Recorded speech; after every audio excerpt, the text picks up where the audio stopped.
Hello, my name is Mike Rayner, and this video is how to install Eclipse plus the Android development tools in a 64-bit Ubuntu 14.04 desktop.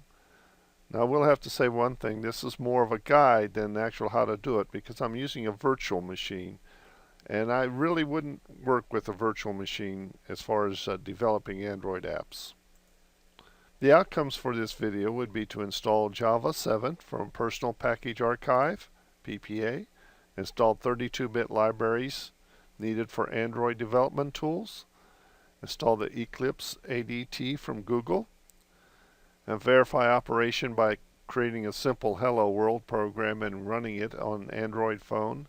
And at the end of the video, I have a demonstration that the Android emulator does not work with VirtualBox Ubuntu 14.04. That means that Ubuntu 14.04 is running as a guest inside VirtualBox. You can use the rest of the guide for doing a hardware install if this is what you're interested in. Requirements: 14.04 64-bit desktop with administrative privileges, an internet connection. I just want to emphasize this. Warning: this video uses a virtual guest for demonstration purposes. A virtual guest will not run Android emulators inside VirtualBox. I personally would not use a virtual guest for Android development, but this video can serve as a guide to do the install on a hardware computer.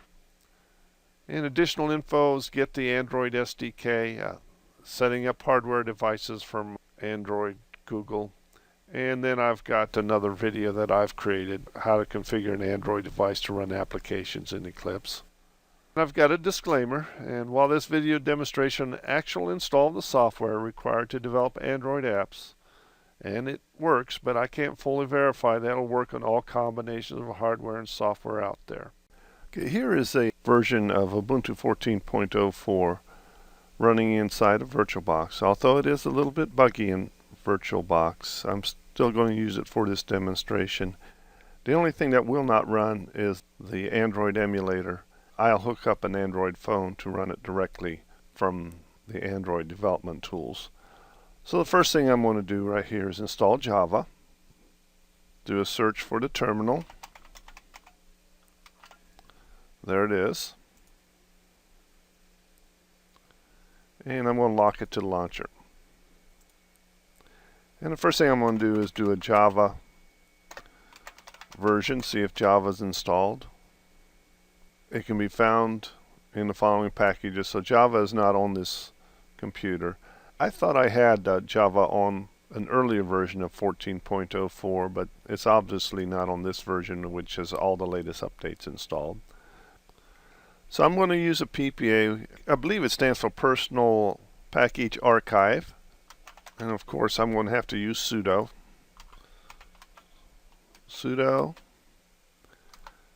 add apt repository PPA web update team Java. Of course, you've got to enter your password.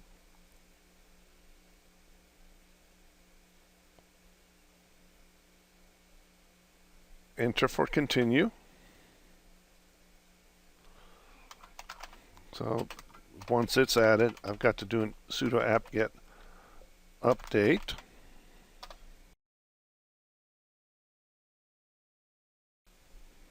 And then I'll do a sudo apt-get install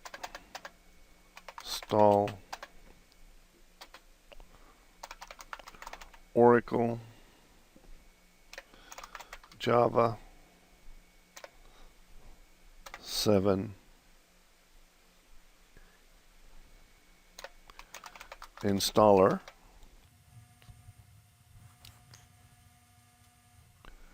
If I can get everything spelled correctly here, take out that dash. This I found the easiest way to install Java. If you don't trust Web Update Team, then you're going to have to do it by hand. And I've got a video on how to do that for Ubuntu 12.04, I believe. Accept the license terms. come back when everything is installed. Now, one thing I want to point out here is that it's got the GRE7 browser plugin installed. Let's go and make sure this is the apt-get install default Java, Oracle Java 7 set default, and I believe this is a script that will download and set it as a default. Now if I want to go here to Java version, and you'll see that it's Java version 1.7055, which at this time is the latest Java version, although this won't affect the Android setup. Let me open up web browser, and I'll do an about plugins, and right here the Java plugin, and you'll see it's a Java 7 Oracle plugin. So everything seems to be set up for Java. So the next step I'm going to be doing is install some 32-bit libraries, and the reason for that is the Eclipse Android ADT Android Development Toolkit needs some 32-bit libraries on a 64-bit machine. Open up a terminal here, and it's fairly simple. Sudo apt-get install lib32 stdc++6 space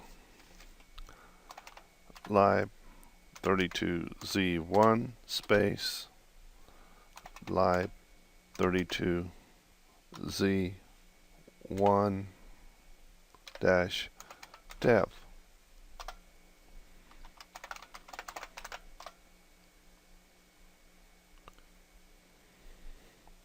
And say yes to this, and that's done. Here I am at the developer.android.com, ready to download Eclipse plus the ADT plugin. Scroll down here, and the one I want is Linux 64-bit because I've got Ubuntu 14.04 64-bit computer set up as a virtual machine, and I'm going to download it. Just click on it. Then ask that you read these terms and conditions. Click on it, and then download the ADT bundle. If you want to open, then I'm going to save the file. Click OK. And then it says about 4 minutes remaining, however fast the download speed is. I'll come back when this is fully downloaded. Once Eclipse with the ADT is fully downloaded, it is time to install it.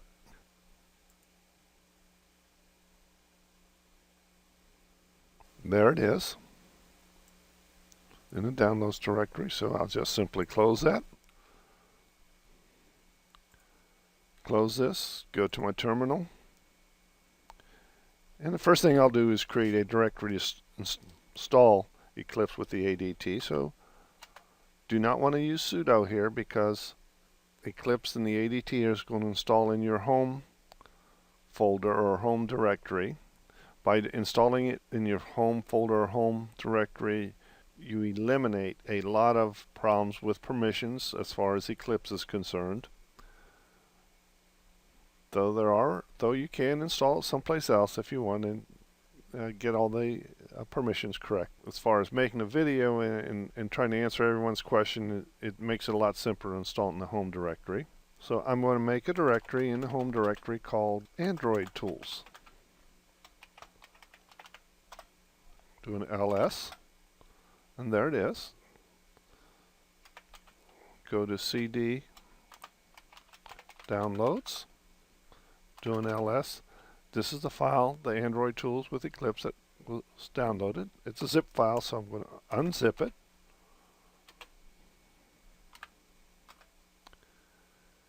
And I'm going to use a -D for change of directory, space, tilde, / Android tools. Once it's installed, back to my home directory, ls, and then cd into Android tools, doing ls, and you'll notice that's the ADT bundle, cd, go to that directory, do an ls, and you'll see it's got the software development kit and the Eclipse.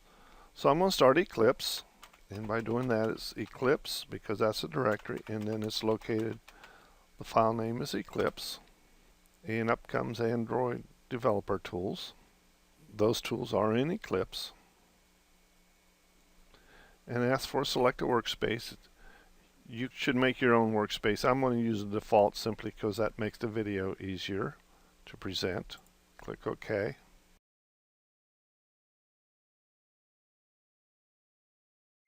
And here we go with the Java ADT. And send usage statistics to Google. I'm just going to click No and finish.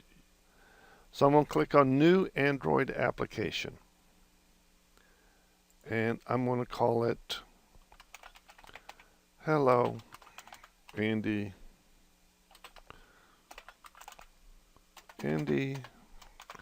Dandy World. And it fills everything in for me. And I'm going to click Next. I've had a problem sometimes where Ubuntu 14.04 would not highlight this next. Go ahead and click it anyway. I think it's just the graphics is just coming in a little bit slow. So I'm going to click Next, and I'm going to take off the Create Custom Light Launcher icon because that's just some extra weight. Click Next. Make sure it's a blank activity. Click Next, and then finally click Finish. And we're going to see this, a lot of this loading, and you have to wait for this to completely load, otherwise you may have that R problem where it can't find that R variable.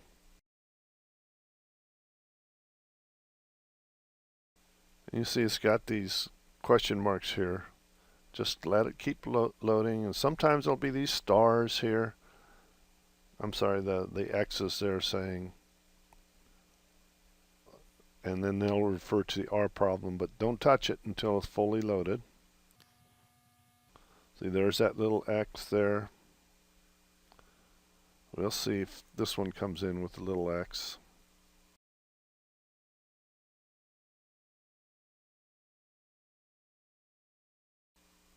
Well, this one, I suspect that if I restart this, that this will go away. But let's go take a look and see what these are. The container Android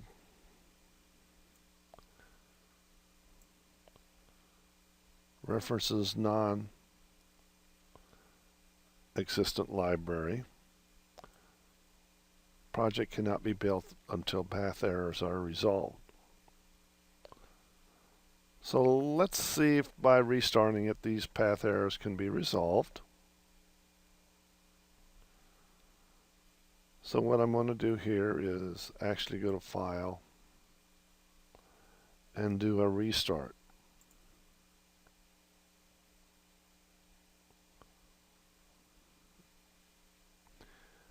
This time I'm going to go right here where it says Java ADT, right click it, lock it to the launcher.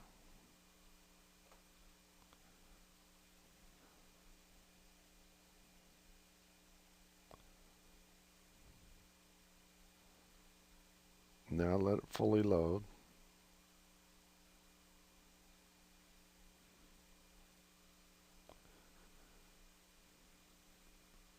If you've been watching, you notice that the X disappeared up here. Here's a warning.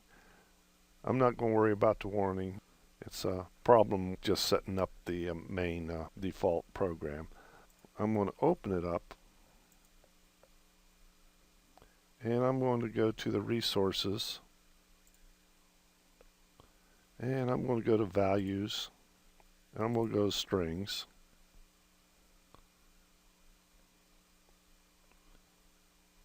And you know that even though I have 4 GB of memory of RAM and 2 processors running on the virtual machine, that this may not be a good way to do Android development by using a virtual machine.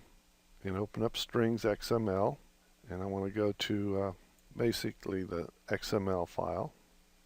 And I want to change this right here to hello Andy Dandy World. Right click and save. So now I'm going to run it. Now one thing I don't seem to be able to do is run Android inside a virtual machine. So basically I'm going to go run as, and so I'm going to hook up a phone to the virtual machine.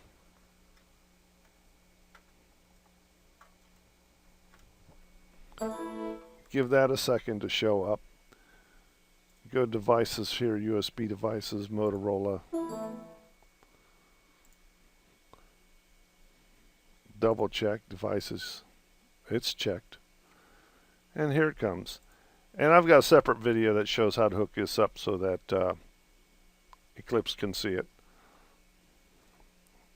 And Shotwell here is coming up because it thinks I've got some pictures on my phone.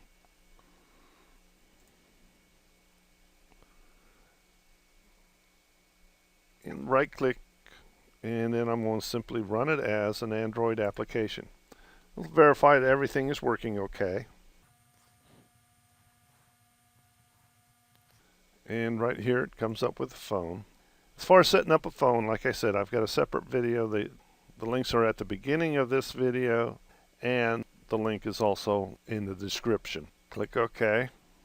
Well, I'm going to monitor Logcat because you always like to monitor Logcat and take a look. That gives you a lot of good information about what's happening if a program's not working.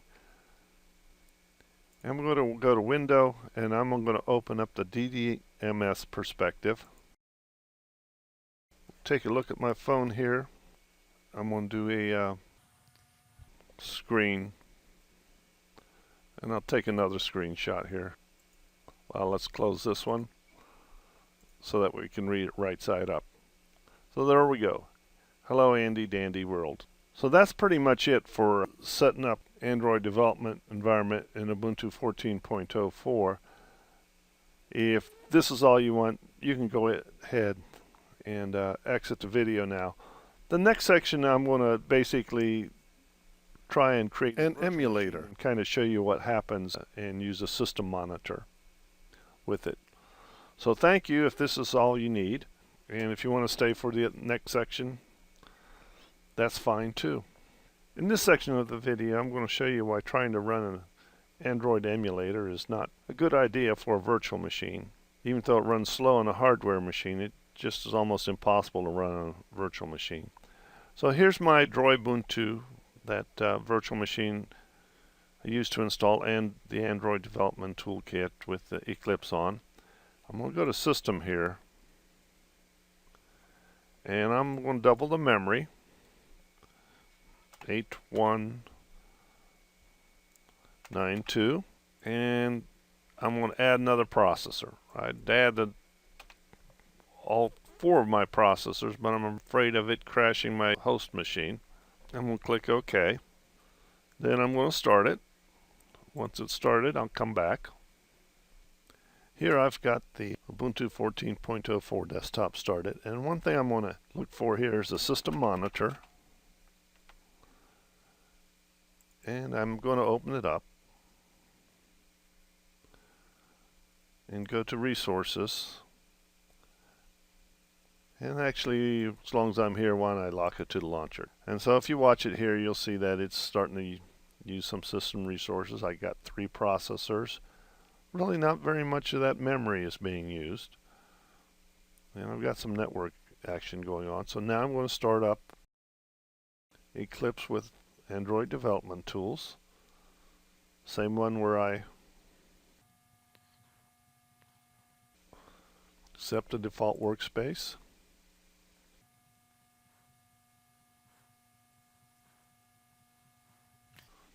Move it out of the way of the system monitor window. I actually make it smaller here so that both will show up.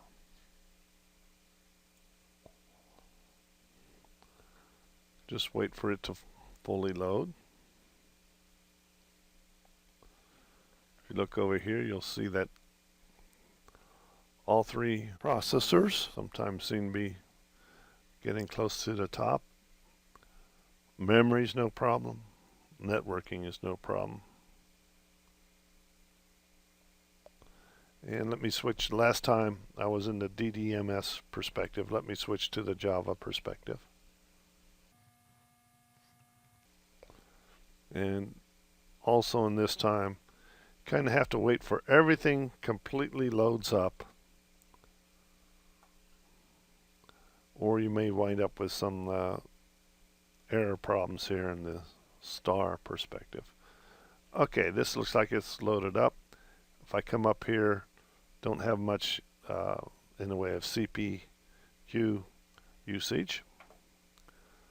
So what I'm going to do is go up here. Let's go to the Android Virtual Device Manager and click on New. And I'm just going to do a test, call it test. Device Nexus 7, let's just say Nexus 4. Target, skin with dynamic hardware controls. And I don't want to have it using host GPU because the host is actually a virtual machine. So you're going to click OK.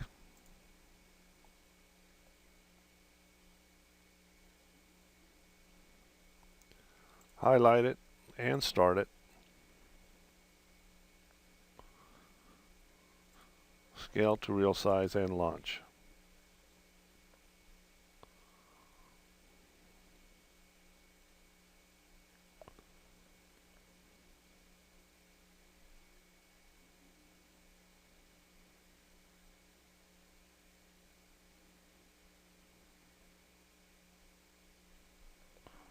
Should be around somewhere. There it is. All the way over here. I'm going to put it down underneath the close this window. So now I'm going to go to Run As and click on Run Configurations.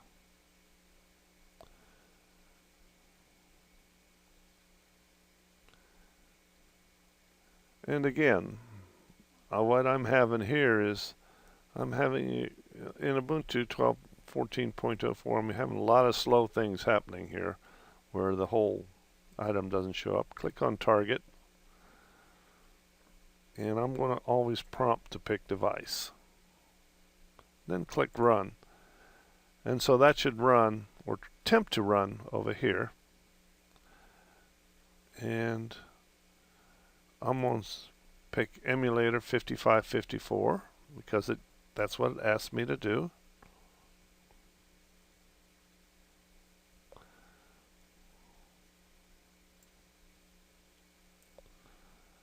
And I'm going to go to open up a window, console window.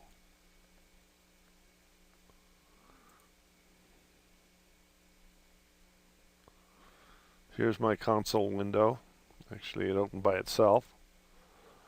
And it says installation error, unknown failure. Please check logcat output for more details. Launch canceled. Actually, I've checked out logcat, and basically that's not going to really tell you. You can take a look at it. It's not really going to tell you too much right now. If you notice up here, we've got all kinds of one of the CPUs is tapped out, and they're going wild, but nothing's happening over here.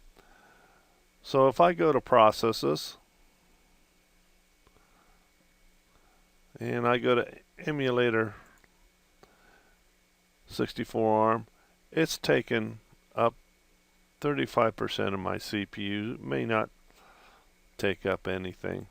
If I end the process, sometimes I'm going to, now this is PID 2557, end the process.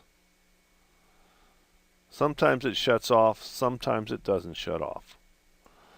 But either way,